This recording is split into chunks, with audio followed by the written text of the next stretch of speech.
Hello. In this session, we are going to talk about array generation. Let's see some functions that will generate an array. Linspace with the parameters L, U, and N, lower, upper, and N, generates an array of N uniformly separated points so that the starting point is L and the final point is U. So we are creating an array called x16, which will create through linspace function with the values from 0 up until 10, and which are divided into 11 equal separated parts.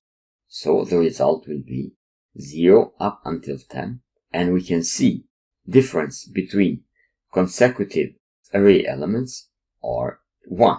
So the difference between 1 and 0 is 1, between 2 and 1 is 1, and so on and so forth. Everywhere the difference is the same. Let's go to Spider and do this. Let's first minimize this. First, we are going to import all the functions, so we're not going to take care about linspace and other functions. So from numpy, import star.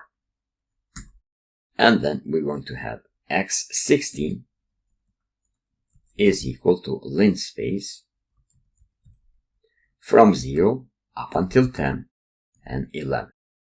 And print x16 is equal to, I think there is no need now to put a new line, and x16. Execute this small program using F5. x16 will have values from 0 up until 10. We can look this also in the variable explorer, and we can see that x16 has these values. Okay. There is another function which we have already mentioned in this chapter. The function is called arange, and parameters are L, lower, U, it stands for upper, and S, which will create an array of equally divided points S, so that starting point is L and the end point is U. Let's see an example. x16 is equal to arange 11. So the default value in this case will be 1.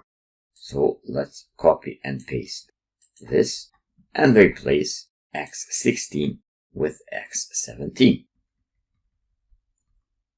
F5, and we'll see that it will create 11 members with the values from 0 up until 10. So 11 is not there, but the length of this array is 11.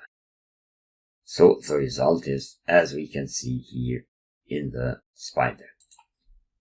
Probably it would be good to put some dashes here for the next time. Now we'll create another array.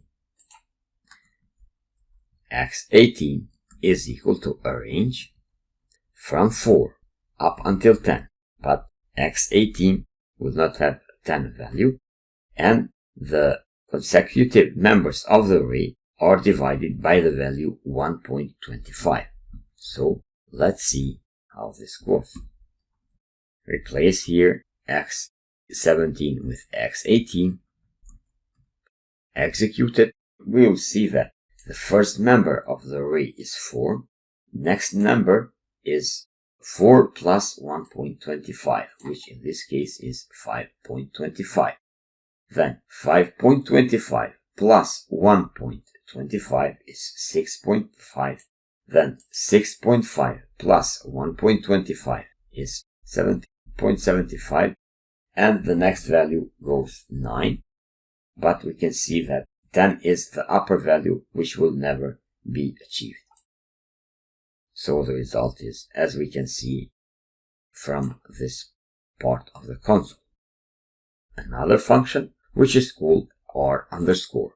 R underscore can be very similar to linspace, but also similar to arange. So it could take both notation. R underscore is a function that generates one-dimensional array from slice notation. Let's have a look how to do it. So we're going to create a variable x19, which will be created from r underscore, and r underscore will take values from 0 up until 10, but will never achieve 10, and the consecutive members of the array will have a difference of 1.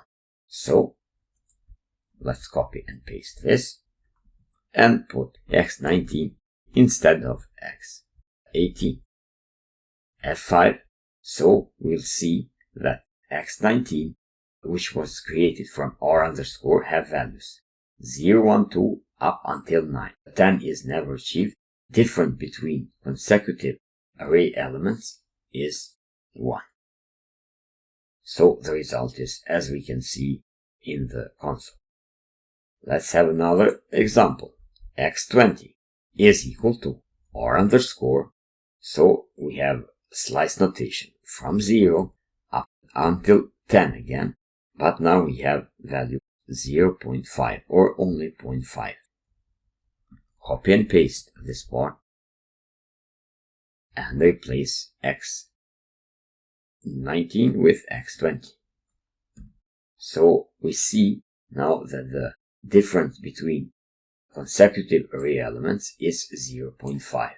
So 1 minus 0.5 is 0.5. And the result is here. Now we have some equivalence with linspace. Equivalence with linspace is achieved if the third parameter is with j. So we have it like here. We are creating an array x21, which will be equal r underscore from 0 up until 10. Now we have 5, but not only 5, but 5j. This reminds us with linspace. So let's have a look.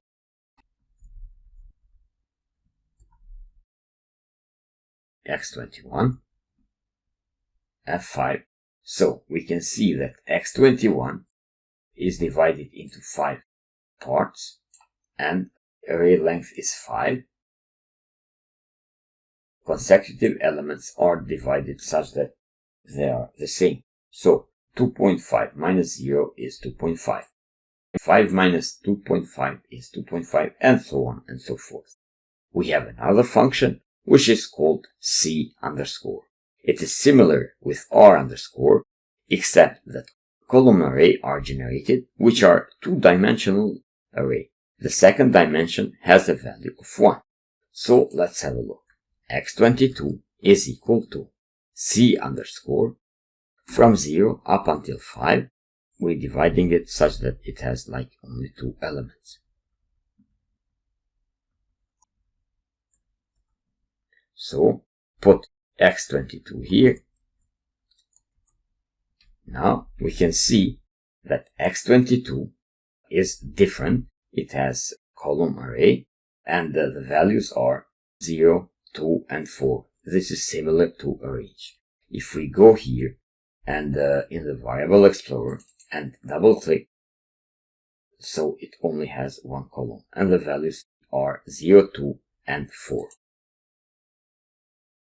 And at the last one, we are creating an array such that it is a column array, but now we have a resemblance with linspace. So the first member of the array is 1, the last one is 5, and we are dividing it into 4 equal separated parts. So 4j.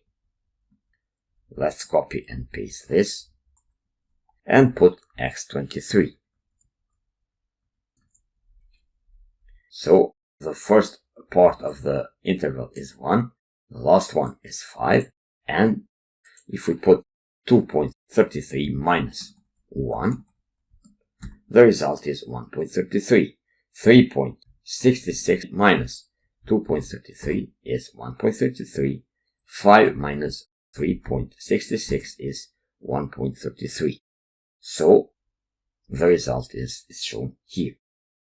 That's it for this session. I hope you enjoyed. See you on the next sessions.